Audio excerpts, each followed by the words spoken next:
Rolex just dropped a mostly steel Daytona that costs significantly more than a solid gold model. And the luxury watch world is absolutely melting down. Welcome back to Luxe Pulse UK, your home for deep horological analysis, unfiltered critique, and cold market reality. During the recent Watches and Wonders Geneva exhibition, the Crown quietly pulled back the curtain on a spectacular off-catalogue masterpiece, the Rolex Cosmograph Daytona Reference 126502. This isn't just another dial colour or a minor reference tweak. It is a calculated, high-craft technical flex that introduces artistic elements never before seen on a steel-adjacent sports model. We are talking about a four-piece Grand Feu enamel Albino Dial, an open sapphire caseback, and a patent-pending metallic composite bezel. But I have to admit, the most shocking thing is the price tag. Let's unpack why this watch exists, the staggering history behind its design choices, and whether it's actually worth the insane price premium. To understand the new Daytona, we have to look closely at its physical architecture. At its core, the watch retains the flawless 40mm proportions and 12.2mm thickness of the current generation Daytona, housing the world-class automatic caliber 4131 movement. The mid-case and the Oyster bracelet are crafted from standard 904L Oystersteel. So, how does Rolex justify the massive price jump from a standard steel model?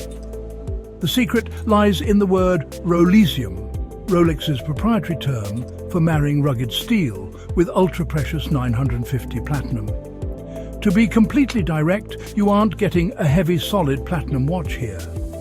The platinum is confined strictly to two functional places: the ultra-thin ring framing the outer edge of the bezel, and the structural ring securing the caseback.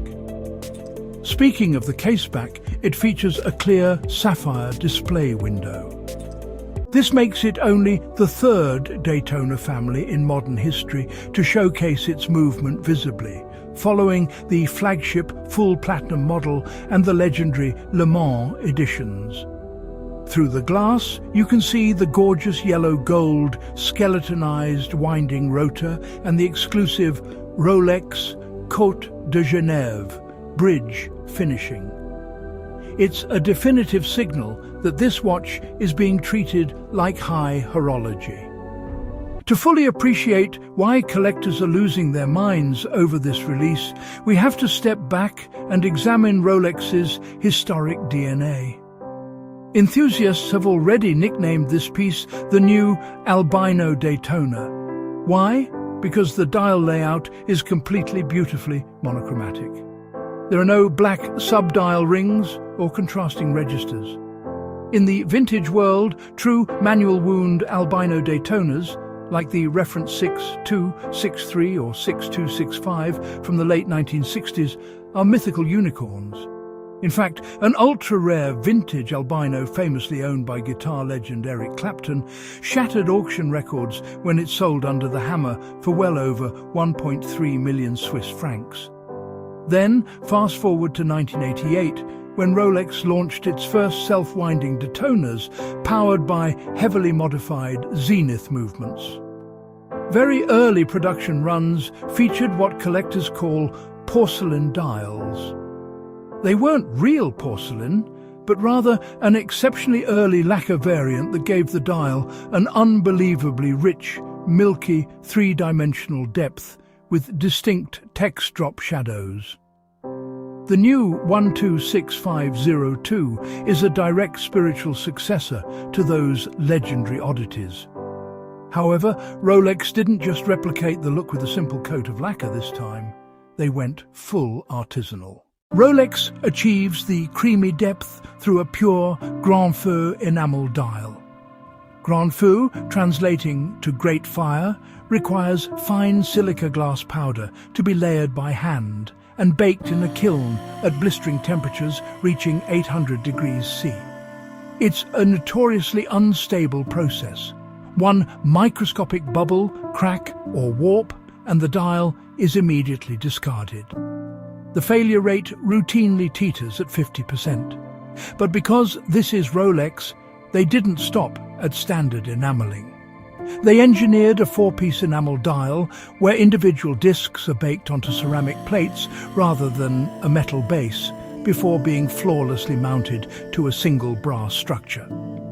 This means the brilliant white dial will never age, oxidize or fade from UV light over the next century. The technical breakthrough. The bezel marks an entirely new, patent-pending material composite for the brand. Instead of traditional zirconia ceramic, it's enriched with tungsten carbide. This creates an anthracite grey finish with an explicitly metallic, vintage-inspired sheen that is significantly harder and more scratch-resistant than standard cerachrom. Because it's an off-catalogue piece, it's an aggressive play designed to entice elite collectors, transforming the Daytona from a racing instrument into a pure horological status symbol. Let's debate. The reference 1.26502 is easily one of the most mechanically fascinating and historically literate sports watches Rolex has built in decades. It successfully bridges traditional artisanal craftsmanship with ultra-modern materials science. But now I want to hear from you. Does the breathtaking four-piece Grand Fou enamel dial and the patent-pending tungsten bezel justify the massive price tag? Or has the crown completely lost its mind, charging £48 to £150 for a mostly steel watch? Would you take this over a solid gold Daytona?